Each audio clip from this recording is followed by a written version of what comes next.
আমার ভাইরা, মোহাব্বত কাকে বলে দেখো। মোহাব্বত আল্লাহ নবী হাবিবুল্লাহ সাল্লাল্লাহু আলাইহি সাল্লাম পরীক্ষার জন্য সিদ্দিক আকবরকে কাছে ডাকলেন। সিদ্দিক আকবর হযরত আবু বকর সিদ্দিক রাদিয়াল্লাহু তাআলা আনহুকে কাছে ডেকে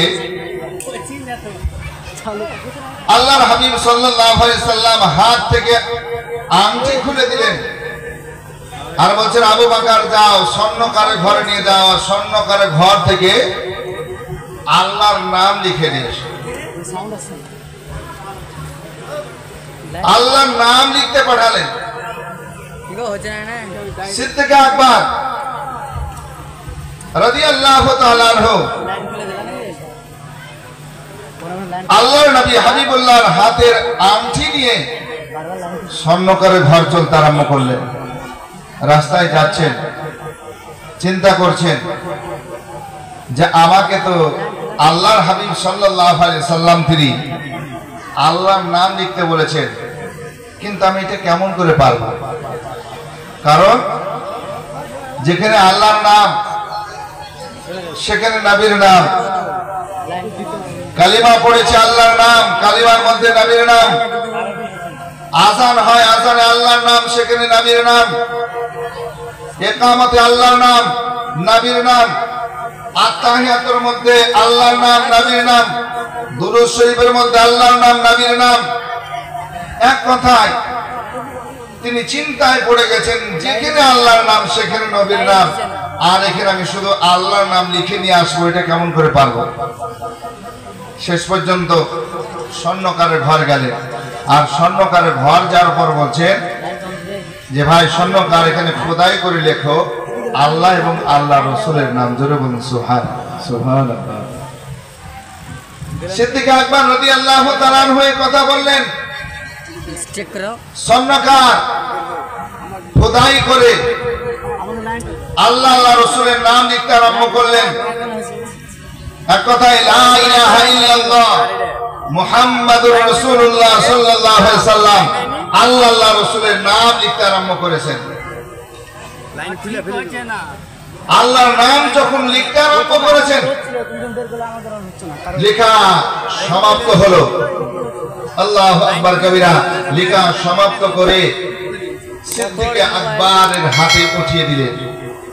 যখন সিদ্দিক আকবরের হাতে আংটি তুলে দিয়েছেন, তো উনি দেখলেন নিজের চোখে আল্লাহ এবং আল্লাহ রসুলের নাম সুন্দরভাবে খোদাই করে লেখা আছে। জোরে বলুন না সুবহানাল্লাহ। হযরত আবু বকর সিদ্দিক রাদিয়াল্লাহু তাআলা আনহু এবার ওই স্বর্ণকারের কাছ থেকে এক কদম দুই কদম করে চলতে আরম্ভ করলেন। এক কদম দুই কদম করে যেতে যেতে যেতে যেতে যেতে যেতে যেতে যেতে আল্লাহু আকবার, আমার নবী পাক সাল্লাল্লাহু আলাইহি সাল্লামের কাছে পৌঁছালেন। যখন নবী মুস্তাফার কাছে পৌঁছেছেন, আবু বকরকে আমার নবী জিজ্ঞাসা করেছেন, আবু বকর, তুমি আল্লাহর নাম লিখেছো কিনা একবার বলো। সিদ্দিক আকবর সুন্দর করে ব্যাগের মধ্যে থেকে আপনার থাইলি থেকে আংটি বের করে দিলেন। ইয়া রাসূলুল্লাহ, ইয়া হাবিবাল্লাহ, নবী গো, আপনি নিজে দেখেন, নিজে দেখেন। সিদ্দিক আকবর সুন্দরভাবে দেখতে আরম্ভ করেছেন, দিয়েছেন যখন আমার রাসূলুল্লাহর হাতে। আল্লাহ নবী হাবিবুল্লাহ সাল্লাল্লাহু আলাইহি ওয়াসাল্লাম নিজের চোখে দেখার পর বলছেন, আবু বকর, তোমাকে কি লিখতে বলেছিলাম, তুমি কি লিখেছো একবার বলো। বলছেন, ইয়া রাসূলুল্লাহ, নবী গো, আমি লিখেছি আপনার নাম, আল্লাহর নাম। আপনি বলেছিলেন আল্লাহর নাম লিখতে, কিন্তু আমি আবু বকর পারি নাই। আমি আবু বকর পারি নাই। ইয়া রাসূলুল্লাহ, আল্লাহর নামের পরে আপনার নাম খোদাই করে লিখেছি, কারণ যেখানে যেখানে আল্লাহর নাম সেখানে আপনার নাম দেখেছে। তাই ইয়া রাসূলুল্লাহ, আপনার নাম আজকে লিখে দিয়েছি। আল্লাহ নবী মুচকি হেসে বলছেন, আবু বকর বেশ ভালো, তুমি আল্লাহর নামের পর আমার নাম লিখেছো, ভালো কথা, কিন্তু আবু বকর তোমার নাম কেন লেখা? আচ্ছা বলেন তো, যেটা দেখিনি হঠাৎ করে যদি বলে তা আশ্চর্য হবে না? হবে না? আবু বকর টেনশনে পড়েছেন যে আল্লাহু আকবার, আমি তো স্বর্ণকারের ঘরে যখন লেখা দেখলাম কি লেখা? আল্লাহ আল্লাহ রসুলের নাম, আর কিছু লেখা নাই।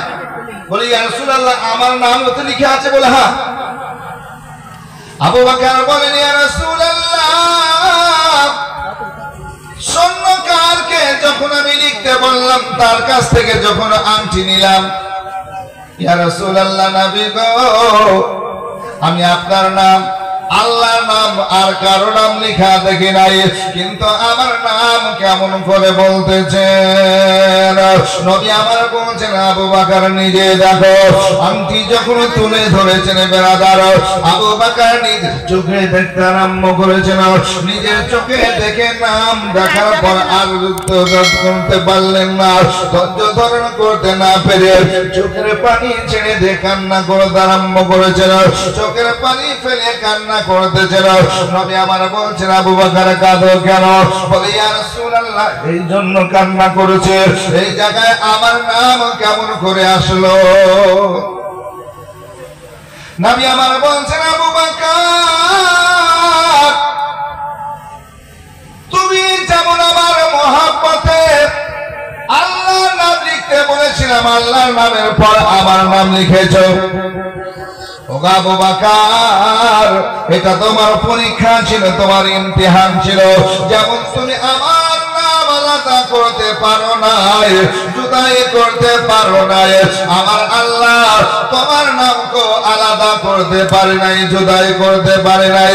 যে আবু বকর আল্লাহর নামের পর নবীর নাম লিখেছেন, আমার আল্লাহ ফেরেশতা জিবরিল আমিন দিয়ে তোমার নাম লিখে দিয়েছে। জোরে বলুন সুবহানাল্লাহ। আবু বকর তুমি যেমন আমার নাম লিখেছো, আল্লাহ খুশি হয়েছে তোমার উপর, রাজি হয়েছে তোমার উপর, তাই আল্লাহ সুবহানাহু ওয়া তাআলা তোমার নাম লিখে দিয়েছে। হে বাপজি আমার ভাইরা, এটা হচ্ছে মুহাব্বত, এটা হচ্ছে ভালোবাসা। নবী পাক সাহাবায়ে লাউলা সাল্লাল্লাহু আলাইহি সাল্লামকে যতটা বেশি ভালোবেসে আল্লাহর ইবাদত করতে পারবেন, আল্লাহর জিকির আজকার করতে পারবেন, আল্লাহ তত খুশি হবেন। জোরে বলুন সুবহানাল্লাহ। তত খুশি হবেন। আসল বাতিল আমার ভাইরা, আমি আয়াতে কারিমা পড়েছি ইয়া আইয়ুহাল্লাযীনা আমানুত্তাকুল্লাহ, হে বিশ্বাসীগণ তোমরা আল্লাহকে ডরো, ওয়া কুনু মা'আস সাদিকিন, আর তোমরা সত্যবাদীর সঙ্গী হয়ে যাও। জোরে বলুন সুবহানাল্লাহ। আসুন ইনশাআল্লাহ আওয়াজ শোনাবো।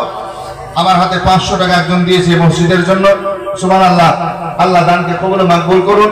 যে আশায় যে উদ্দেশ্য দিয়েছেন আল্লাহ তার জায়েজ তামান্না পুরা করুন। আল্লাহুম্মা আমিন, আল্লাহুম্মা আমিন। আসুন ওয়াজ অনুষ্ঠান শুরু করব।